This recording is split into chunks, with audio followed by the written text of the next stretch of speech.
Hello, everyone. My name is Jasmin Collazo. Thank you for signing on and watching my presentation today. Today, I'm going to be talking about social workers in police departments and really sharing and exploring challenges and solutions to this emerging trend. And note that I said emerging, as this is something that is not new, but has really been more at the forefront. It's due to the social justice movements and recent calls for police reform. So again, my name is Jasmin Collazo. I am a licensed clinical social worker in New Jersey. I serve a variety of clinical and managerial roles in community-based settings. And I'm also an adjunct professor at New York University.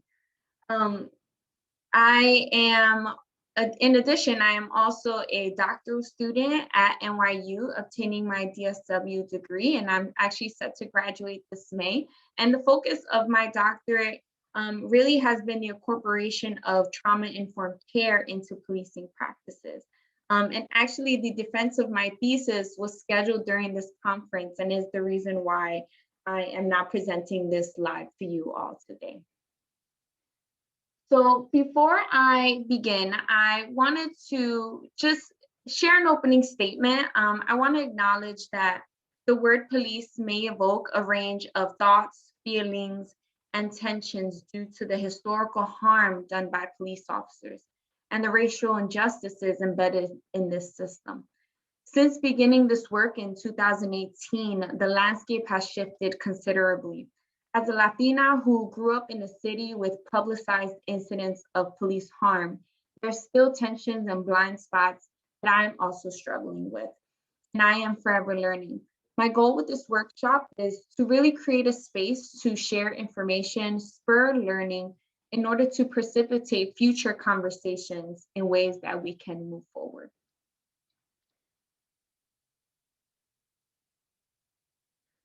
So today's agenda, I'm going to talk about a little bit of the gaps in policing that social workers have often been called to assist police departments in filling. I'm then going to take a look at the history of police social work, especially in today's context of social justice movements and police reform. We're then going to examine the strengths and challenges of police social work collaborations based on the academic literature. And then lastly, we're going to discuss some of the proposed solutions to these challenges and things that we yet do not know about this type of collaboration that can serve as future directions for the social work field. So here we begin to discuss that there are several studies of secondary victimization or re-traumatization by police officers, particularly with survivors of sexual assault. However, we know that officers are also direct sources and perpetuators of trauma, many with undertones of racism and discrimination. And this is something that I saw in my work as a community clinician.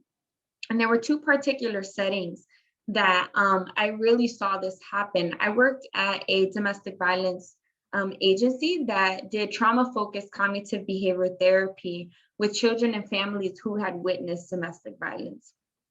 And I was also an in-home therapist at the time, per diem.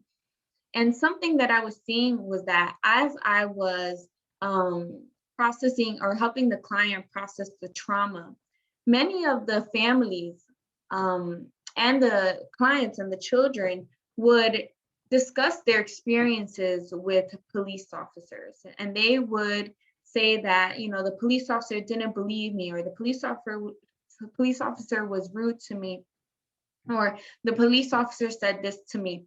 And many times their experiences with policing would end up in the trauma narrative. And the trauma narrative is a component within TFCBT where the client is sharing details of the narrative and in very great detail, and they're writing the narrative. And then the clinician would process this, and we would really go through the narrative over and over and over again, not only to desensitize the client, but also in order for them to be able to kind of take mastery over their trauma narrative. And then we would go through the narrative, and through processing, we would change any cognitive distortions in order to have a more holistic narrative and process the trauma so that they can be able to speak about the trauma and then not have such a control over their lives. So this was actually a quote from one of my former clients who was 10 years old and actually wrote this in the trauma narrative. And in the trauma narrative, he talked about how he was scared when he called the police because the police does bad things to people, like beat them up. And then he later on shared that it was because of YouTube videos that he saw of these police officers that it scared him. So trauma-informed care, for me, I saw was really working in the mental health system, and particularly in trauma-focused interventions. And this really led me to a belief that trauma-informed care should really extend to other disciplines, such as law enforcement. So at the beginning of my doctoral studies, I posed I posed two questions. What were the gaps that prevented or hindered police officers from utilizing a trauma-informed approach to interacting with the community? And what is needed to really support police departments in this direction?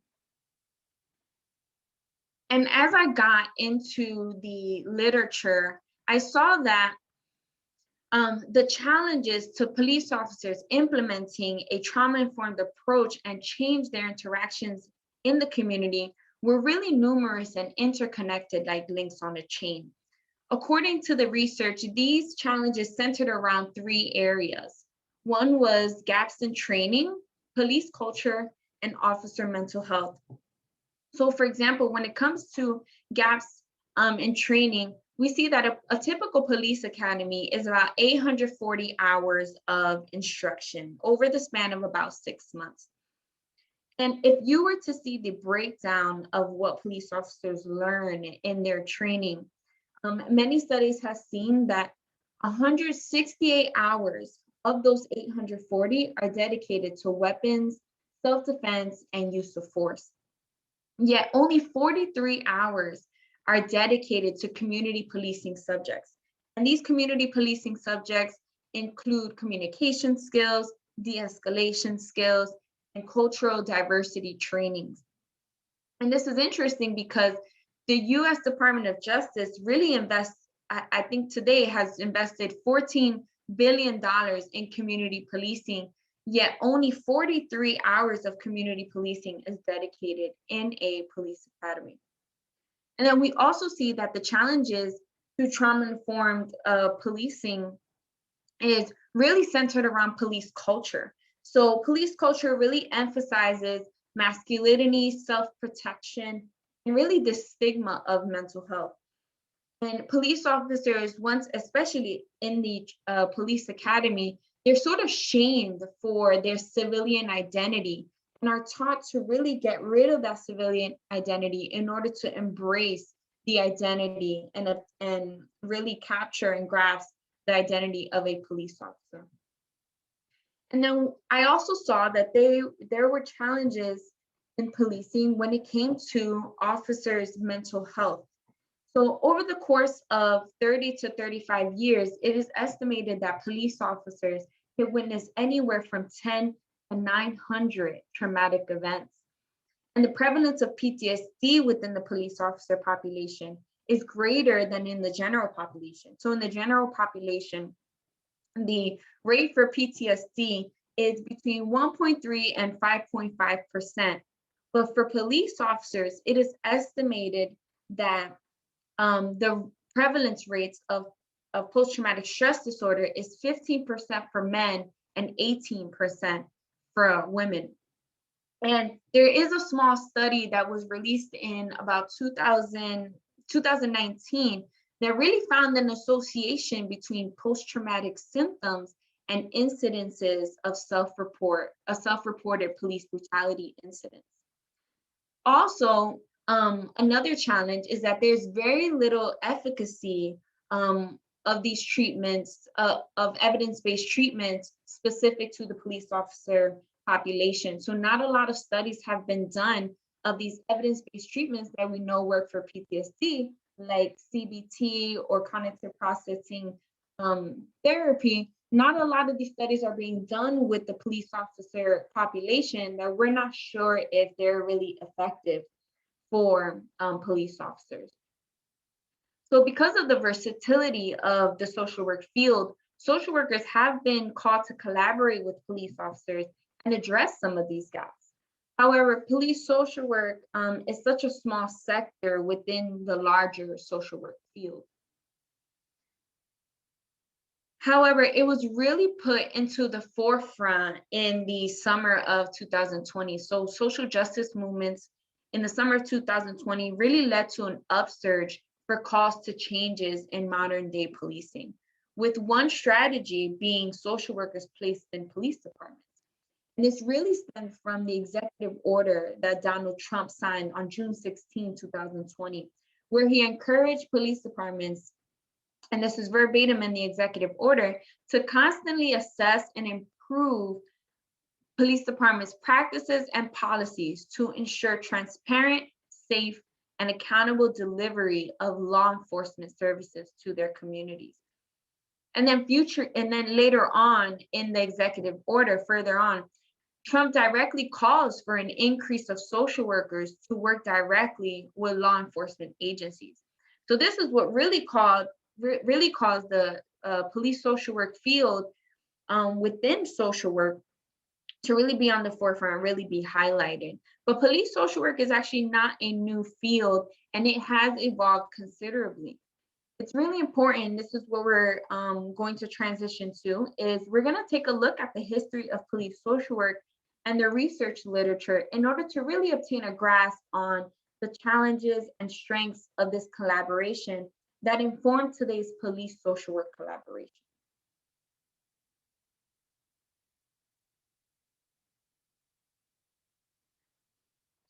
So police social work really found its origins in the 1850s, and for about 100 years. So police social workers were really first female police officers. So what they would call or term women's bureaus. And these women's bureaus were basically female police officers who had prior social work training before becoming police officers. And these women's bureaus really stemmed from the industrialization and urbanization period that really brought an influx of families, especially women and children with low socioeconomic status. And these families would often call on the police when they were in crisis. And challenges were arising that police departments were finding really hard to handle. So these women's bureaus were then created. And a lot of the responsibilities really entailed on securing employment for families, advocating for juveniles in juvenile court, providing general counseling for women and children, and resolving grievances against the police to reduce litigation. However, by the 1950s, police social work really declined due to several things, but really a lack of funding, a lack of interest, and also changes in leadership where they felt that police social workers were something that was not needed anymore. But then we see sort of this second wave of police social work, and it was no longer police officers that were women, but now it was social workers who were employed in social service agencies would then collaborate with police officers. So again, civilian social workers collaborating with local police departments, and really to help the police department with certain challenges regarding juvenile delinquency, mental illness, and also domestic violence. And here you see on the slide that these were the primary responsibilities of this second wave of police social work collaborations. And I highlight crisis intervention because that is actually the bulk of police social work, even today. But that was the bulk of this second wave during this time period, especially the crisis intervention team. But you see that they supported police social workers, um, supported in many other ways, for example, domestic violence, and also providing mental health support to police officers, providing direct clinical services to police officers, and also the community.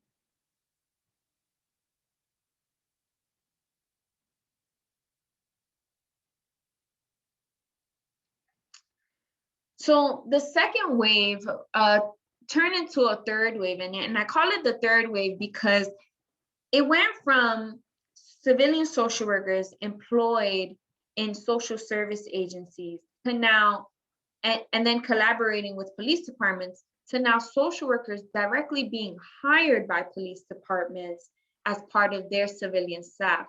So from the early 2000s to up to the summer of 2020, I would say police social workers, there were a couple of departments that were hiring social workers as part of their civilian staff, but this was not a trend. This was more of like these one-off cases, and little by little, and very on a slow trajectory, you would see that social workers were being hired by police departments, and it would really center around, helping the police departments assist with the homeless population, providing any follow-up services or visits to police officers or police departments that were encountering the same repeat calls, and also helping with training for police officers.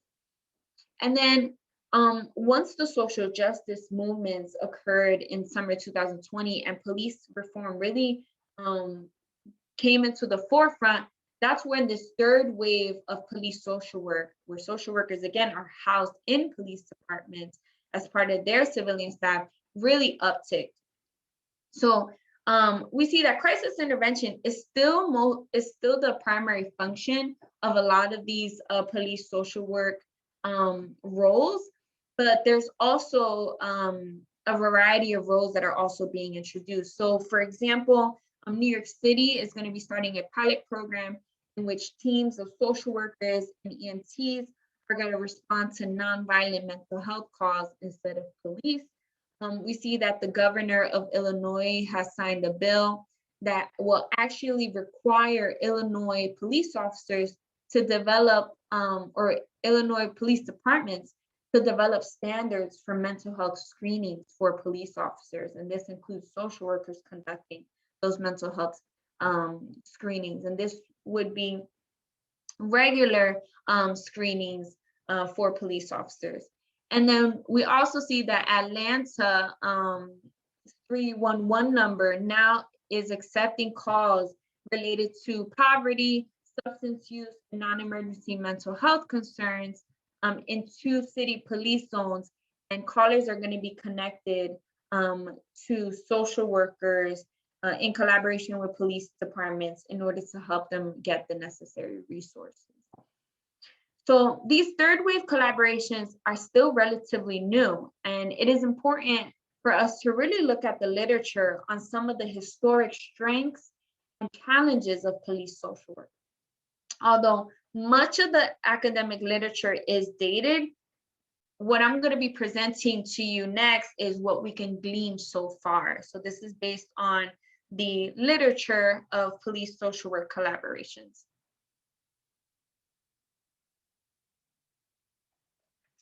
So according to the literature, there are some strengths to police social work collaboration.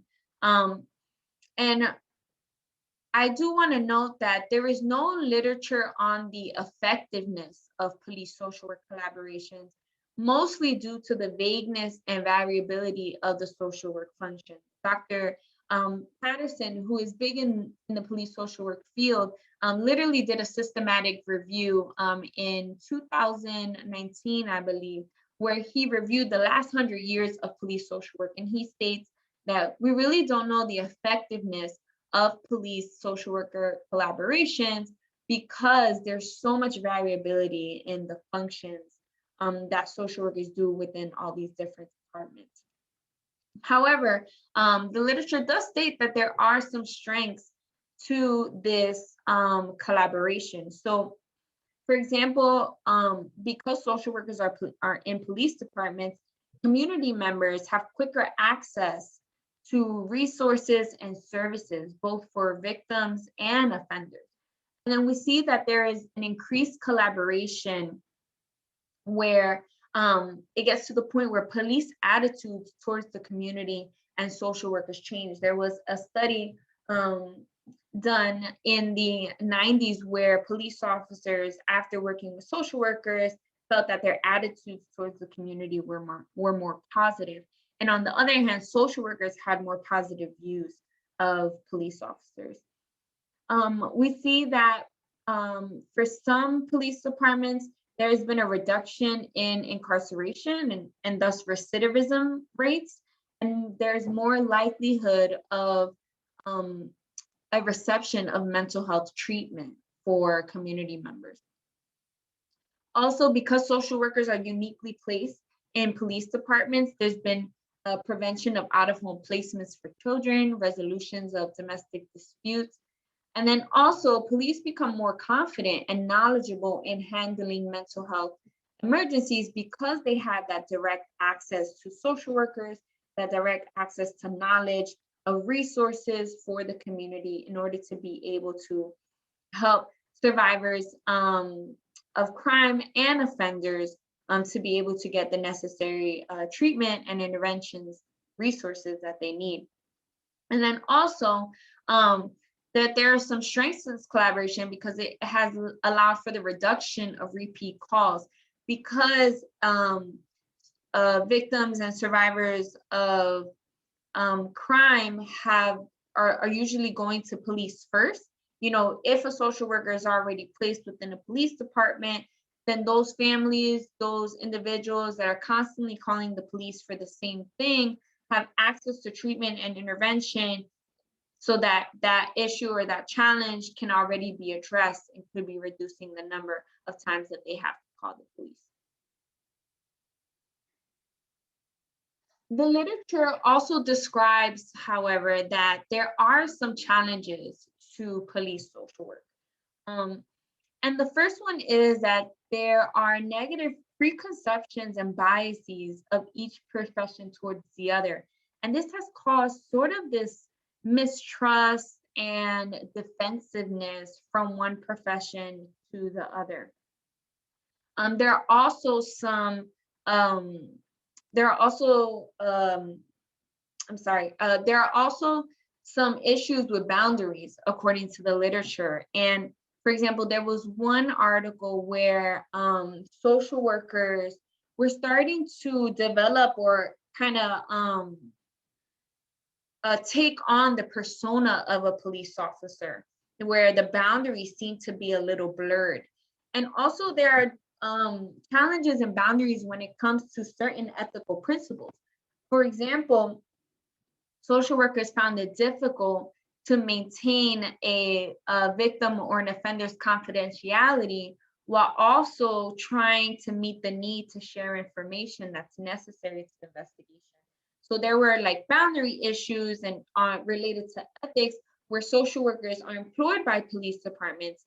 They need to follow confidentiality, but becomes difficult when what is shared could be very important to an open investigation.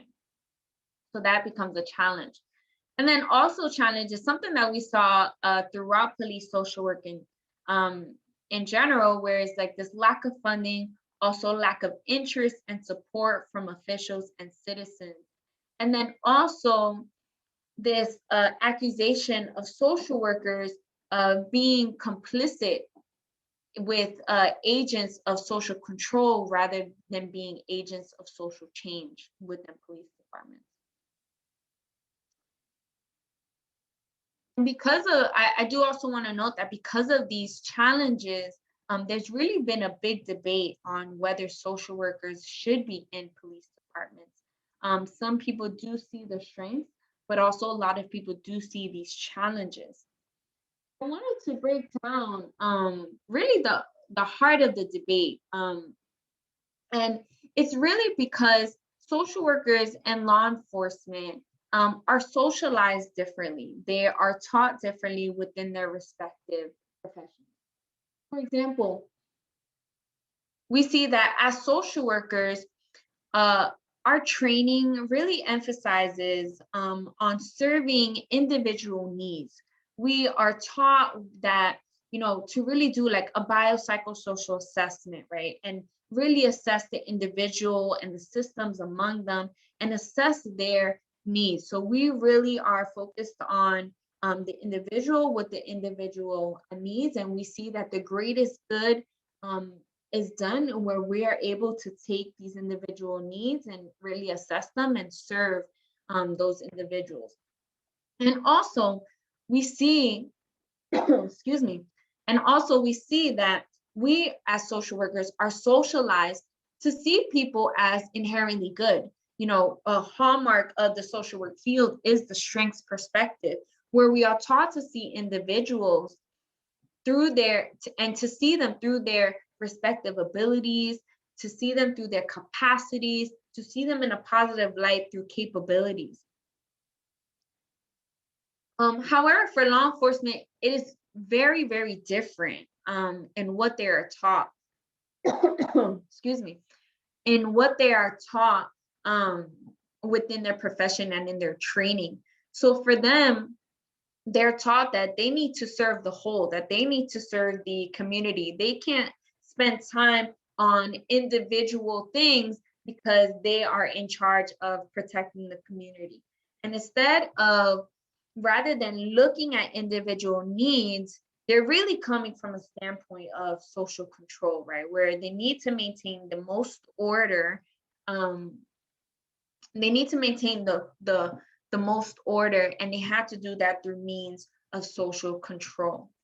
And then lastly, law enforcement officers are taught to see the evil in this world. They're taught to deal with the evil in this world. So when there's training, when they're in scenario-based training, when they're looking at training and instructional videos, they see these actions, these negative actions from individuals. So they're not seeing the strengths of individuals who they're encountering. They're really taught to be suspicious. They're taught to see the potential bad in people.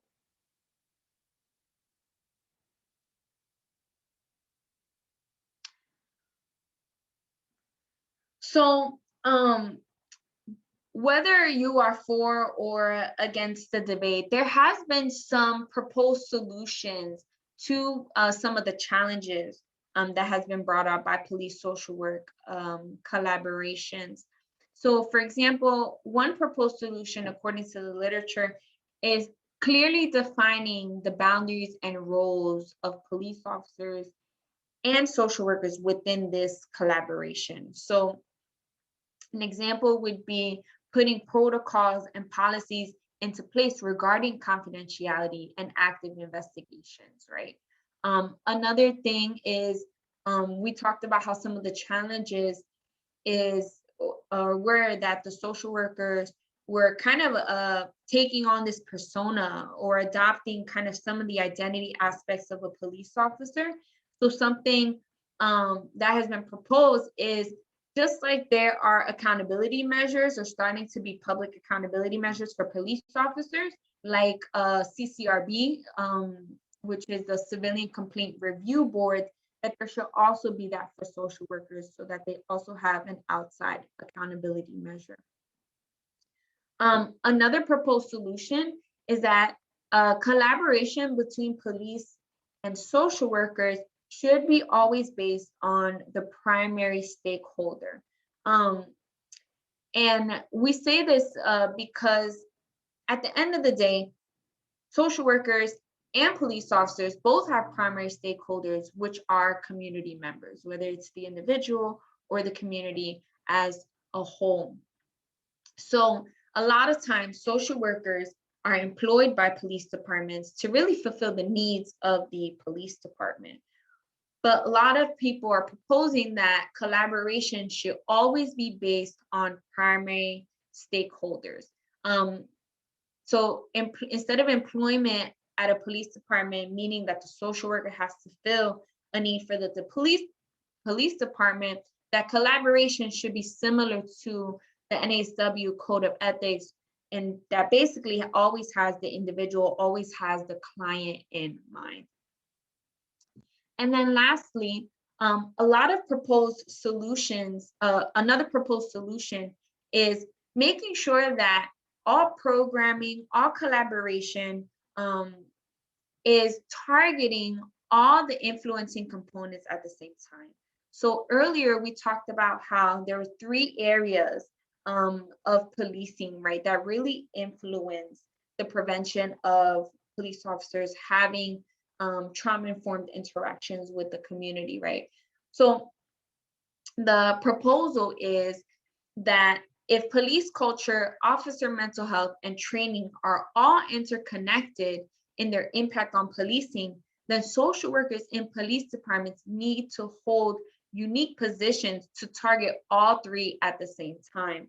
See, the many challenges with community policing programs today is that the department's policies and culture are often far removed from the community policing programs and vice versa. But if social workers are able, or in general, if we're able to target police culture, the mental health officers, which also have an impact in how they interact with the community, and training all at the same time, then we're in a better position to really have more trauma-informed, trauma-sensitive, and better interactions with the community. So for example, if a social worker were targeting or assisting with officer mental health, then social workers would, then that police social worker would help destigmatize mental health for law enforcement officers. So could help with assisting with any mental health checks or annual psychological assessments, or having better protocol, helping police departments develop better protocols for helping officers deal with traumatic incidents.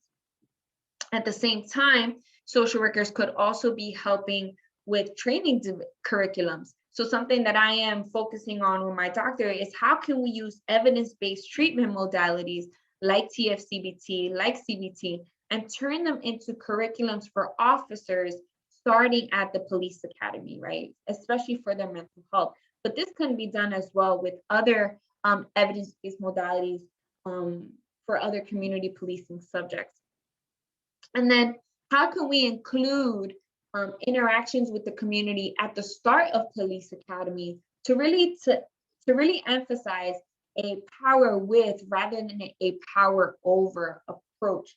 If police officers, especially as recruits in the training academy, are kind of being socialized to see the community as inherently bad or seeing the worst, then how can we implement, or how could we have community members already have conversations with police departments, develop that community trust starting in the police academy, so that black and white thinking of all good or all evil is not occurring.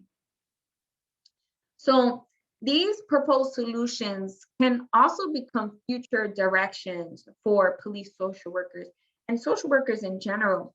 There are some collaborations that have begun to develop what this will actually look like in reality. For example, I consulted with a police department in New Jersey last year to develop social work teams and really incorporate restorative justice practices within the department.